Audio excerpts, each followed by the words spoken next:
Alors, bonsoir, chers collègues. Bienvenue à notre séance ordinaire du mois de février 2022, séance qui se tient toujours en visioconférence conformément aux directives émises par le gouvernement du Québec. Donc, vous avez tous reçu un projet d'ordre du jour accompagné des différents projets de résolution et du cahier des participants. Donc, est-ce que vous aviez des questions concernant des points à l'ordre du jour? À défaut, j'aurais besoin d'une proposition pour entériner et adopter l'ordre du jour, s'il vous plaît. Patrick Bouillet propose. Alors, M. Bouillet. Point numéro 2, maintenant, au niveau de l'adoption du procès-verbal de la séance ordinaire du 19 janvier 2022. Donc, vous avez tous eu la chance d'en prendre connaissance. Alors, est-ce que vous avez des questions? À défaut, j'aurais besoin d'une proposition pour procéder à l'adoption de notre procès-verbal de la séance régulière du 19 janvier dernier. Archer Gladieux propose. Merci, M. Gladu. Donc, point numéro 3, au niveau de la période de questions, donc considérant que nous sommes à huis clos, nous n'avons pas de questions du public. Au point numéro 4, maintenant, au niveau de l'administration de la MRC de Portneuf, donc à 4.1, la liste des déboursés pour la période comprise entre le 1er et le 31 janvier 2022. Vous avez le détail des différents déboursés. Est-ce que vous auriez des questions concernant certains des déboursés? À défaut, une proposition pour entériner l'adoption des déboursés de la période de janvier 2022. Est-ce que j'ai une proposition? Marie-Henriette Leclerc propose. Guy Germain propose. Merci, M. Leclerc. 4.2, maintenant, au niveau de la nouvelle composition des différents comités et commissions. Donc, conformément à notre dernier comité de travail, nous avons procédé à la nomination et à l'actualisation des différents comités et commissions. Donc, vous avez l'ensemble des précisions et des nominations dans la résolution accompagnant le cahier des participants.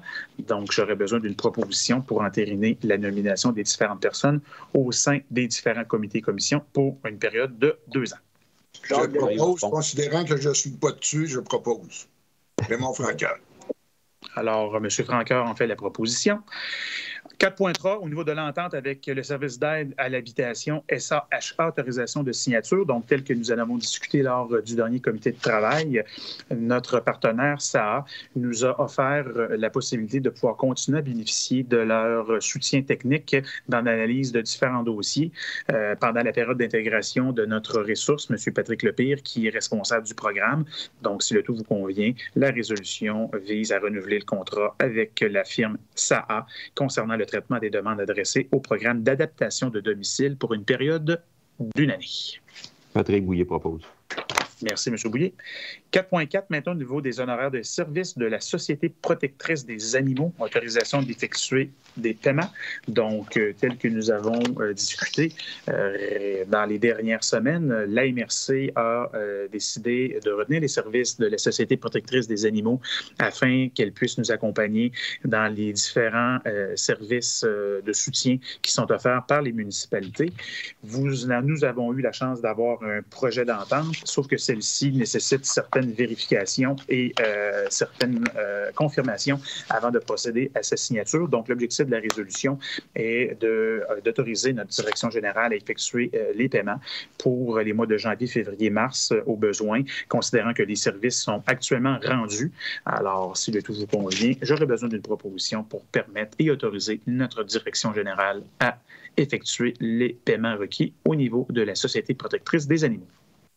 Guy Germain propose. Merci, M. Germain.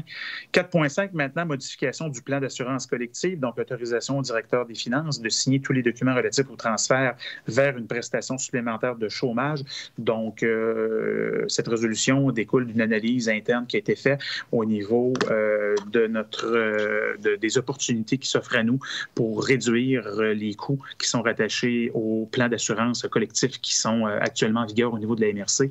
Donc, la résolution vise à autoriser, comme vous mentionnez, le directeur des finances à signer les documents relatifs au transfert vers les prestations supplémentaires de chômage qui devraient avoir un impact à la baisse sur les coûts qui sont rattachés à la gestion de notre plan d'assurance collective. Daniel Perron propose.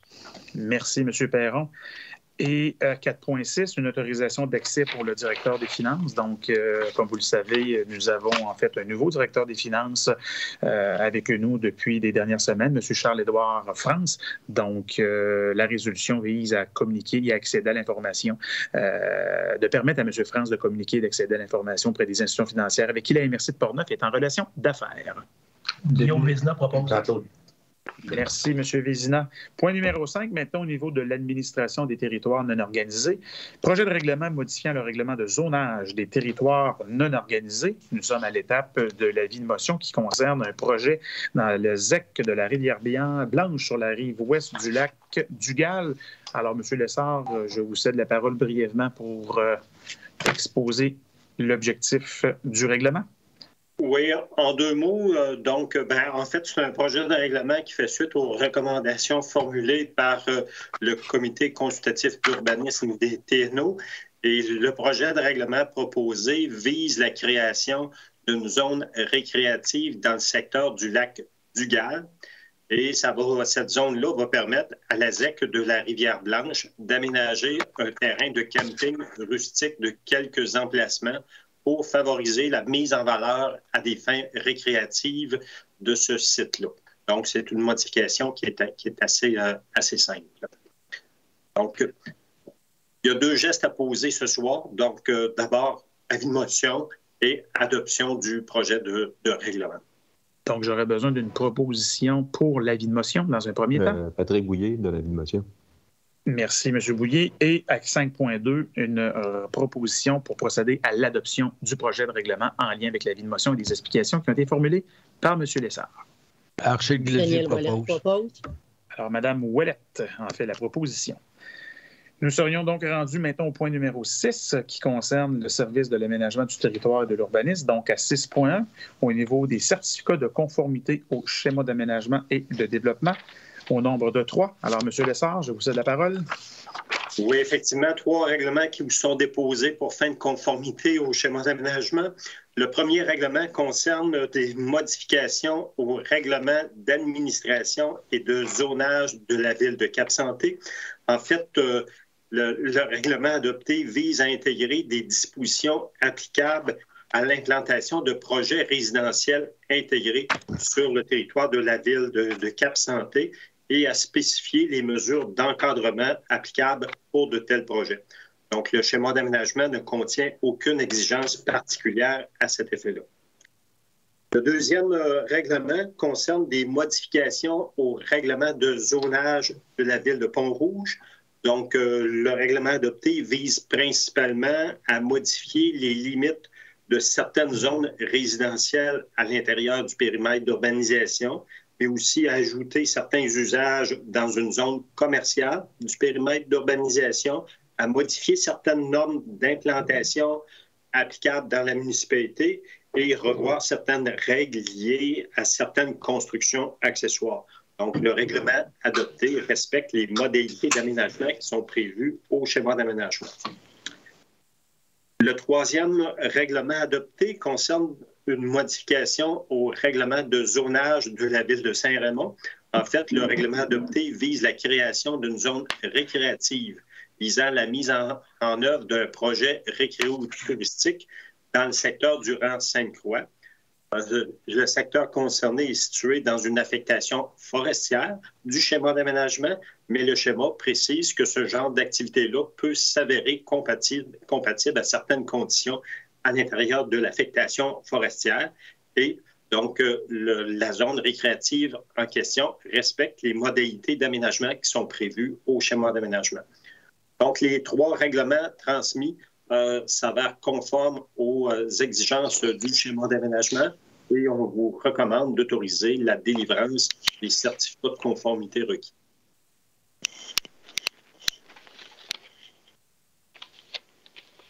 Merci, M. Lessard. Alors, des questions? À défaut, une proposition pour entériner l'adoption. Mario Alain va te proposer. Merci, M. Alain. Alors, 6.2, maintenant, un avis préliminaire de conformité sur les projets de règlement numéro 100.8 et 104.35, modifiant le plan d'urbanisme et le règlement de zonage de la ville de Neuville. Alors, M. Lessard. Oui, donc les projets de règlement adoptés visent l'agrandissement d'une zone mixte en zone agricole de façon à pouvoir rendre recevable une demande d'autorisation à la CPTEQ pour l'agrandissement d'une entreprise commerciale déjà bien établie. En fait, j'ai déjà un avis de conformité qui avait été délivré par la MRC en 2019 pour une modification semblable, mais le projet a évolué quelque peu. La zone a été reconfigurée et le dossier a été soumis à nouveau au comité consultatif agricole qui a formulé une recommandation favorable par rapport à la nouvelle délimitation. Donc, comme l'agrandissement projeté en zone agricole respecte les seuils d'agrandissement maximum qui sont prévus au schéma d'aménagement pour des agrandissements en zone agricole dynamique, il vous est recommandé de fournir un avis attestant de la conformité des projets de règlement adoptés par la Ville de Neuville dans le but de rendre recevable une demande d'autorisation à la CPTEQ. Merci, M. Lessard. Est-ce que j'ai une proposition? Jean-Marie Dupont. Alors, M. Dupont, en fait, la proposition 6.3, maintenant au niveau du projet de règlement modifiant le schéma d'aménagement et de développement au fait d'agrandir l'affectation résidentielle rurale à même une partie de l'affectation agricole dynamique située sur le territoire de la municipalité de Rivière-à-Pierre, donc à l'étape de l'avis de motion. Alors, M. Lessard? Oui, bon, en fait, c'est un projet de règlement qui vous avait déjà été déposé et présenté lors d'une réunion antérieure. Donc, le projet de règlement vise principalement à mettre en œuvre une décision d'exclusion qui va être rendue incessamment par la Commission de protection du territoire agricole sur le territoire de Rivière-à-Pierre. Et en fait, la modification qui est proposée au schéma d'aménagement, c'est d'agrandir une affectation résidentielle rurale à même une zone agricole de la municipalité où l'exclusion va être rendue. Ça, c'est la première modification, je vous dirais, principale qui est apportée par le projet de modification au schéma. Mais il y a certaines modifications complémentaires aussi qui sont apportées, notamment pour préciser les activités complémentaires à l'agriculture qui peuvent être autorisées en zone agricole pour s'ajuster à ce qui est permis sans autorisation par la Commission de protection du territoire agricole. Et la dernière modification, vise à moderniser les normes applicables aux roulottes ou véhicules récréatifs en zone agricole principalement, notamment pour les permettre sur une propriété d'une exploitation agricole aux conditions prescrites par la Commission de protection du territoire agricole. Donc, ce soir, en lien avec les modifications qui sont proposées, on vous propose d'enclencher officiellement le processus de modification au schéma d'aménagement en posant différents gestes, donc en donnant un avis de motion, en adoptant le projet de règlement de modification et le document d'accompagnement qui est annexé à ce projet-là et qui vient préciser les implications pour les municipalités concernées et les modifications à faire par les municipalités concernées pour assurer la concordance là, à cette modification-là. Et en dernier lieu, on vous propose également d'adopter une résolution pour demander à la ministre des Affaires municipales de donner un avis de conformité sur le projet de modification. Parfait. Merci, Jean, pour les explications. Donc, est-ce que j'ai une proposition pour... Je donne avis de motion, Patrick. Daniel Ouellette propose. Alors, Mme Ouellette, 6.4 maintenant, excusez-moi, au niveau du projet de règlement modifiant le schéma d'aménagement et de développement, vous faites agrandir l'affectation résidence rurale à même. Donc, évidemment, c'est le projet de règlement qui est en lien avec l'avis de motion. Donc, les explications de M. Lessard sont les mêmes pour ce point. Donc, j'aurais besoin d'une proposition pour procéder à l'adoption du règlement maintenant. Patrick Bouillet va proposer. Merci, M. Bouillet. 6.5, maintenant, demande d'avis à la ministre sur le projet de règlement de modification au schéma d'aménagement et de développement et mandat à la Commission de l'aménagement et du développement du territoire. En fait, c'est un dossier, comme vous savez, que nous avions déjà abordé antérieurement au niveau des comités de travail qui concerne essentiellement le dossier qui est basé sur le territoire de la ville de Pont-Rouge. Monsieur Lessard, est-ce qu'on parle bien du même dossier ou qu'on parle du dossier de la municipalité de Rivière-à-Pierre? Non, c'est toujours le dossier de Rivière-à-Pierre. En fait, c'est pour demander l'avis de conformité là, à la ministre. Donc, toujours en lien avec les explications de 6.3 et 6.4. Oui, exact. Parfait. Donc, j'aurais besoin d'une proposition pour permettre le tout, s'il vous plaît. Daniel Perron propose. Merci, M. Perron. 6.6 maintenant, donc, les derniers points, dépôt du bilan des permis pour les nouvelles constructions principales en 2021. Donc, le dépôt, en fait, de ce document-là vous a été présenté lors du dernier comité de travail. Donc, vous êtes en mesure de constater les données statistiques de la délivrance des permis pour chacune des municipalités pour la période comprise entre 2012 et 2021. Donc, on constate avec la matrice graphique qui a été préparée par la direction de l'aménagement que nous sommes sur une pente ascendante. Donc, 2012 avait atteint un certain sommet qui s'était résorbé pendant les années suivantes, mais depuis 2017, on constate qu'il y a quand même une augmentation du nombre de permis. Donc, c'est des données statistiques. Donc, j'aurais besoin d'une proposition pour prendre acte du dépôt du document, s'il vous plaît. Mario Dupont propose. Merci beaucoup. Donc, au niveau du service de l'évaluation foncière, il n'y a pas de dossier. Nous serions donc rendus au service de développement économique, donc à 8.1. Programme d'aide à la restauration patrimoniale. Donc, il y a un dossier recommandé, dossier qui a fait l'objet de discussions lors du comité de travail. Donc, on parle d'une restauration de toiture pour un immeuble situé dans la municipalité de Cap-Santé. Le montant du coût de projet admissible s'élève à 36 125,15 et le montant de la subvention admissible est de 20 000 $. Donc, si le tout vous convient, j'aurais besoin d'une proposition pour entériner le versement de la subvention et m'autoriser à signer l'entente. Jean-Claude Léveillé propose. Merci, M. Léveillé. 8.2 maintenant au niveau de promenade fleuve, octroi de contrat pour le volet plans et devis et des éléments signalétiques.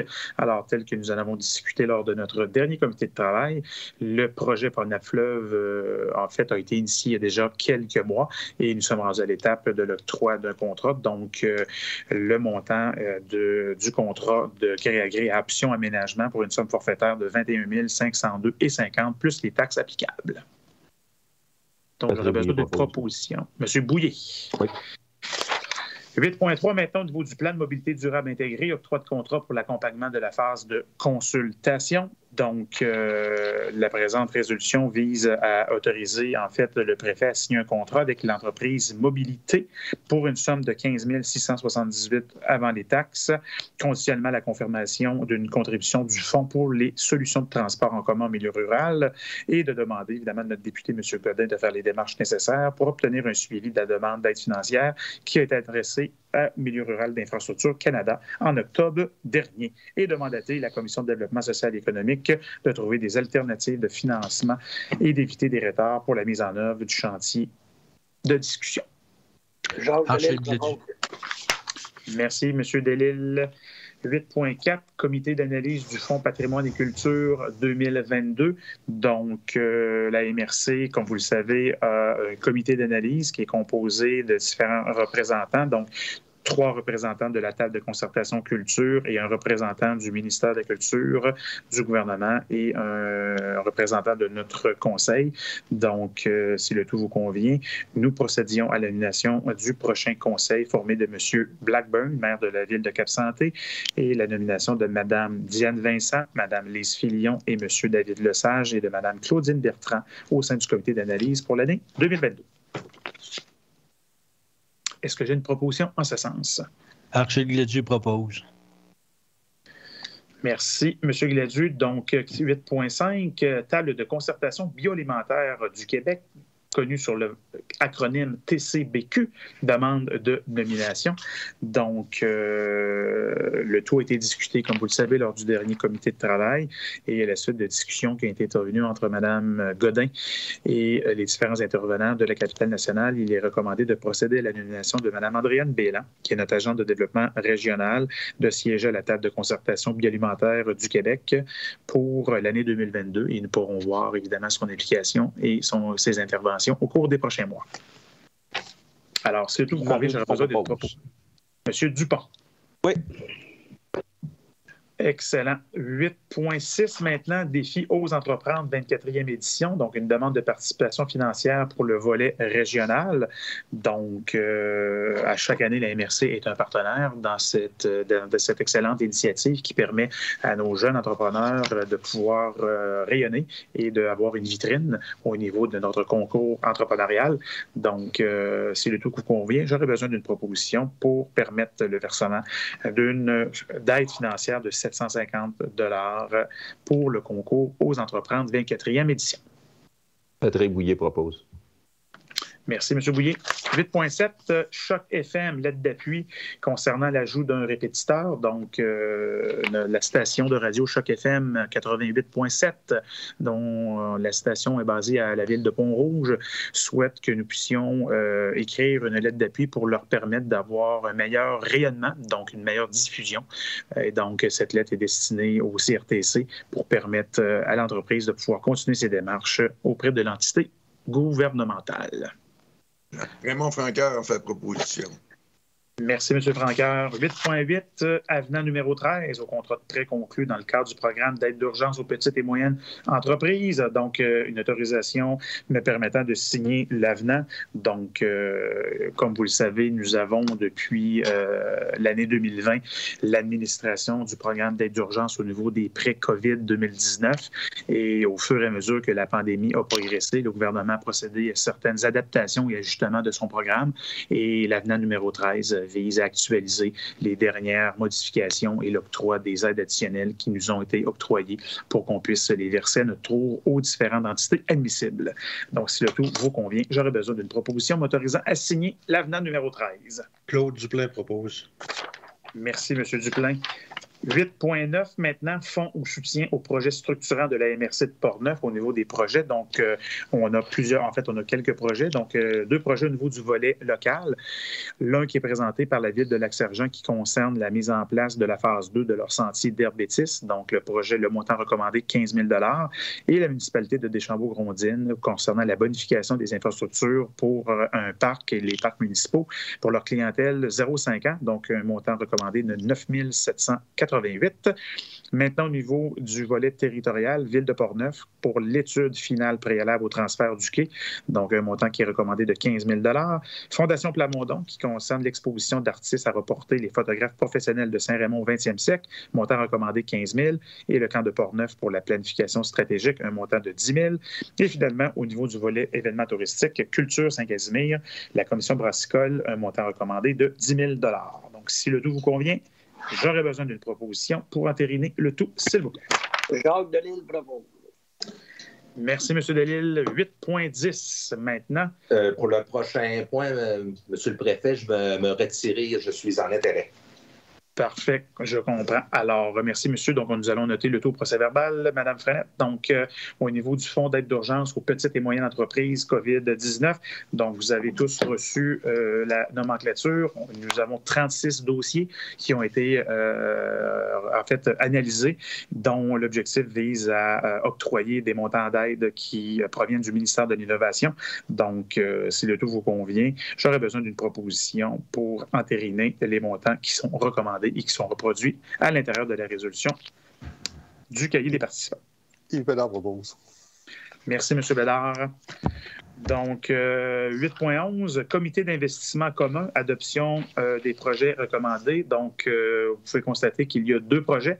Donc, on parle de soutien aux entreprises pour des projets d'expansion dans les 2 cas. Donc, un premier dossier qui concerne un montant de 5 000 $ et le second, un montant de 7 500 $, les 2 au niveau du FSE, volet 8. Donc, si le tout vous convient, j'aurais besoin d'une proposition pour entériner le versement de ces aides financières. Denis Lépine propose. Merci, M. Lépine. Donc, nous serions maintenant rendus au point 9 au niveau des dossiers régionaux. Donc, à 9.1, Centre d'archives régional de Portneuf, demande de participation financière 2022 au montant de 20 000 qui est prévu à notre budget. Donc, si le tout vous convient, j'aurais besoin d'une proposition pour entériner le tout, s'il vous plaît. Guillaume Vézina propose. Alors, M. Vézinard. 9.2 maintenant au niveau de la Fondation d'aide au sport amateur de Portneuf, connue sur le vocable FASAP. Donc, également le versement de l'aide financière prévue au budget au montant de 15 000 Donc, si le tout vous convient, j'aurais besoin d'une proposition, s'il vous plaît. Claude Duplain propose.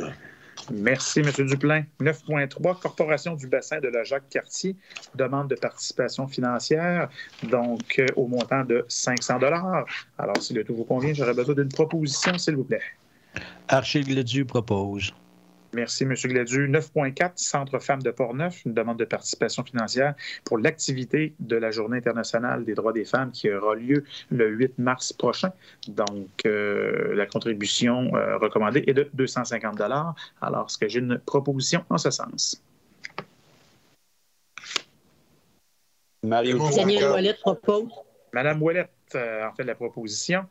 9.5, programme de subvention au transport adapté, donc demande d'aide financière 2021.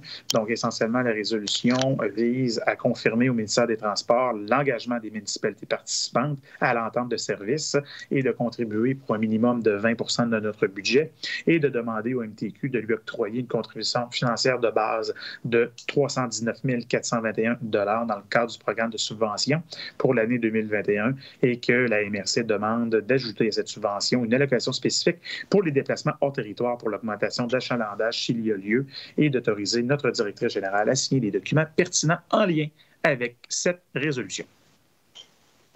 Daniel Perron propose. Alors, M. Perron. 9.6, projet d'aménagement de la Corporation de gestion du parc naturel régional de Portneuf. Donc, une autorisation pour signer des documents. Donc, essentiellement, tel que nous en avons discuté, la présente résolution vise à approuver des demandes formulées par la Corporation de gestion du parc visant l'aménagement de 2 stationnements, de même que l'agrandissement de la superficie de leur bail et d'autoriser Mme Frenette à procéder à la signature des documents requis dans le cadre de ce dossier. Alors, Mme Baillargeon a fait la proposition. 9.7, nomination d'un représentant au sein du conseil d'administration de la station touristique du Chênay. Donc, la résolution vise à nommer M. Claude Duplain, maire de Saint-Raymond, comme représentant de la MRC au sein du conseil d'administration locale de la station touristique du Chênay. Alors, j'aurais besoin d'une proposition. Léveillé propose. M. Léveillé. 9.8, nomination de représentant de la MRC maintenant au sein du conseil d'administration Destination Québec-Cité. Alors, la destination Québec-Cité, c'est le vocable pour l'Office de tourisme de Québec. Donc, comme vous le savez, nous avons par alternance un représentant qui siège au sein du conseil d'administration. Donc, à chaque 2 ans, c'est la MRC de la Jacques-Cartier et la MRC de Portneuf qui s'alternent pour un mandat de 2 ans. Donc, nous sommes dans la période que le représentant est issu de la MRC de la Jacques-Cartier. Donc, la résolution vise à procéder à l'autorisation de nommer Mme Sandra Nadeau, vice-présidente marketing au Village Vacances Valcartier, à titre de représentante au sein du conseil d'administration Destination Québec pour une durée de 2 ans. Et nous profitons également de l'occasion pour demander à Destination Québec-Cité de pouvoir modifier ultérieurement la composition de son conseil d'administration afin que chacune des MRC de la Jacques-Cartier et de la MRC de Portneuf puisse avoir un représentant permanent issu de chacun de nos territoires respectifs. Donc, c'est le tout. Merci, M. Dupont. 9.9 maintenant au niveau de la Société de la piste Jacques-Cartier, nomination d'un représentant pour siéger au conseil d'administration et mandat de la commission de l'administration. Alors, tel que nous en avons discuté en amont de la séance de ce soir, nous avons en fait une décision que nous souhaitons regarder dans le fond au niveau de l'entente qui nous lie avec la Vélopiste. C'est une entente qui date déjà de plusieurs années, en fait 25 ans. Alors, si le tout vous convient, conformément à nos discussions, nous souhaitons procéder d'abord à la reconduction de M. Yves Bédard, maire de ville de Lac-Sergent, comme représentant de la MRC de Portneuf au sein du conseil d'administration, de nommer également M. Archil Gladu comme maire substitut et représentant au sein du conseil d'administration de la Société Vélopis et de mandater la commission d'administration afin de réviser et de tenter d'améliorer, de mettre à jour le contrat de concession et de mandat entre la MRC de Portneuf, la MRC de la Jacques-Cartier et la Société de la piste Jacques-Cartier-Portneuf. Claude Duplain propose. Merci, M. Duplain. 9.10, programme d'aide au développement du transport collectif du ministère des Transports du Québec. Demande de contribution financière, volet 2. Donc, la résolution, en fait, vise à adopter notre plan de transport collectif 2021, de demander au MTQ de lui octroyer l'aide financière qui est disponible, qui totalise 125 000 $ et que tout ajustement ultérieur auquel la MRC de Portneuf pourrait avoir droit pour l'année 2021 lui soit versé à la suite du dépôt de nos états financiers et du rapport d'exploitation. Donc, c'est une résolution récurrente, mais que nous souhaitons évidemment importante à adopter pour nous assurer d'avoir notre part de subventions disponibles pour le transport collectif régional. Archil Gladu propose. Merci, M. Gladu. Et le point numéro 9.11, clinique médicale et professionnelle de l'Ouest de Portneuf, un appui sollicité. Alors, nos collègues de l'Ouest travaillent de manière exemplaire et engagée afin de s'assurer que la population puisse avoir un accès régulier et permanent à des services de santé de proximité. Alors, ils ont initié déjà depuis plusieurs mois des démarches constructives visant à être de plus en plus attractifs et de s'assurer d'avoir des médecins en place qui vont pouvoir desservir une clientèle. Alors, ils ont malheureusement été constatés à certaines conséquences malheureuses qui sont issues de décisions administratives et puis, en fait, ils sollicitent un appui officiel du Conseil des maires afin qu'ils puissent poursuivre leur démarche et de trouver des solutions à court terme afin de régulariser le problème. Alors, si le tout vous convient, nous aurions besoin d'une proposition afin d'appuyer les démarches de la clinique médicale et professionnelle de l'Ouest de Portneuf, qui est actuellement, en fait, supportée par plusieurs administrateurs, dont 8 maires de notre MRC. Mario Dupont propose. Merci, M. Dupont. Point numéro 10, maintenant au niveau des rapports comités et commissions. Donc, au point commission de l'aménagement et du développement du territoire, il n'y a pas eu de rencontre comme telle. En fait, comme vous le savez, on a procédé à la nouvelle nomination. Donc, au cours des prochaines semaines, prochains mois, les différents comités et commissions pourront se mettre à l'œuvre. Commission de développement social et économique, alors on s'est rencontrés un peu plus tôt cette semaine pour traiter des dossiers qui ont été entérinés au niveau des aides d'urgence. Commission de l'environnement, M. Bédard. On a eu une rencontre le 27 janvier dernier pour revoir le rapport de plan de gestion de matières résiduelles de la RRGRMP. On a obtenu le résultat des consultations publiques qui ont eu lieu avant les fêtes. Suite aux consultations, il y a eu des propositions de modification au plan qui avait été déposé et présenté l'automne dernier. Présentement, suite à la rencontre, on a suggéré ou modifié certains ajouts au rapport. On devrait vous présenter le rapport final modifié dans la prochaine séance, soit probablement au mois de mars. Il devrait être soumis au comité pour approbation, au conseil pour approbation.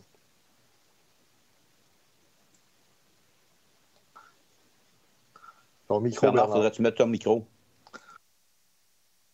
Désolé. Alors, commission de l'administration, alors nous avons une rencontre récemment afin de discuter des suites à suivre sur la politique de télétravail. Alors, on aura la chance de vous en reparler lors de nos prochains comités de travail. Comité de sécurité publique, il n'y a pas eu de rencontre. Comité de sécurité incendie, non plus. Transport régional, pas de rencontre non plus. Régie régionale de gestion de matières résiduelles, rien à discuter. Et au niveau du Forum des élus de la capitale nationale, également, il n'y a pas eu de rencontre. Donc, ça compléterait le rapport des comités et commissions. Affaires nouvelles, intervention des représentants. Est-ce que, chers collègues, vous auriez des choses à intervenir avant que je prenne la parole? Non. Alors, oui, j'ai une main levée. Daniel. Oui, je voulais simplement annoncer, ou du moins malheureusement annoncer, certains d'entre vous le savent déjà, mais notre ancien maire, M. Léo Gignac, est décédé. Je pense que je peux parler pour tout le monde ici en disant qu'on lui souhaite à sa famille, à ses amis, à toutes ses connaissances, nos plus profondes condoléances et nos plus sincères sympathies. Merci. Merci, Daniel. Merci beaucoup, Daniel. Alors, évidemment, oui, c'était le point que je souhaitais partager. Donc, on a malheureusement appris les tristes nouvelles en fin de semaine. Alors, on a quand même, en fait, transmis de manière officielle nos vœux. Léo a été un partenaire, en fait, privilégié de la MRC de Portneuf. Léo est un homme engagé. Il a toujours défendu avec force et vigueur sa municipalité, mais également a été un réel ambassadeur de la région de Portneuf. Ses conseils, ses prises de position, ses opinions ont été toujours bien mesurées et on a eu le plaisir, moi certains collègues, de pouvoir lui rendre visite dans son activité, en fait, toute particulière, qui était le tournoi de pétanque de Saint-Gilbert. Léo nous avait convaincus qu'on devait s'exercer à ce sport national et on avait eu des journées de plaisir. Alors, je profite également de l'occasion pour, en mon nom personnel et l'ensemble des employés de la MRC, pour offrir mes plus sincères sympathies à la famille de M. Gignac, à l'ensemble de ses proches, de ses amis. Léo va nous manquer et on va conserver longtemps en mémoire cet homme engagé et déterminé à faire rayonner notre magnifique MRC. Donc, nous serions rendus à la seconde période de questions. Nous avons reçu par courriel une question de la part d'un résident de Saint-Raymond qui, en fait, nous interpellait par rapport à un enjeu, M. Philippe Lévesque, donc qui concernant des développements, s'il y avait des développements concernant les zones inondables, plus précisément le long de la rivière Sainte-Anne. Alors, M. Lessard, je vous laisse le soin de répondre à la question, s'il vous plaît. Oui, en fait, pour répondre à la question, non, il n'y a pas de développement là, concernant de nouvelles côtes de zones inondables là, en bordure de la rivière Sainte-Anne. Ce que je comprends de la question, je peux peut-être répondre de façon un petit peu plus large, c'est qu'actuellement, il y a une démarche gouvernementale qui est en cours et qui découle du plan de protection face aux inondations qui a été adopté, je crois, c'est en 2020 par le gouvernement du Québec. Et ce plan gouvernemental-là comprenait un plan d'action en plusieurs volets, dont la réalisation d'une nouvelle cartographie des zones inondables basée non pas sur la récurrence des zones, mais sur une gestion de risques. Et cette nouvelle cartographie-là doit être produite par le ministère de l'Environnement. Donc, à l'heure actuelle, on n'a pas reçu de nouvelles cartographies de ces zones-là qui vont être basées sur une nouvelle approche de délimitation. Et j'attends pas nécessairement ces nouvelles cartes-là au cours des prochains mois. Donc, ça risque de prendre là, plusieurs mois, si ce n'est que quelques années. Parfait. Merci beaucoup, M. Lessard, donc, pour votre réponse. Donc, ça compléterait les différents points qui étaient à notre ordre du jour. Donc, je vous invite à noter à vos agendas les dates de notre prochain comité de travail et j'aurais besoin d'une proposition pour lever l'Assemblée, s'il vous plaît. Daniel Perron propose. Merci, M. Perron. Alors, je vous souhaite à tous et à toutes une agréable fin de soirée et on se dit à bientôt. Au revoir. Merci. Bonsoir, merci. Merci tout le monde. Bonsoir. Merci.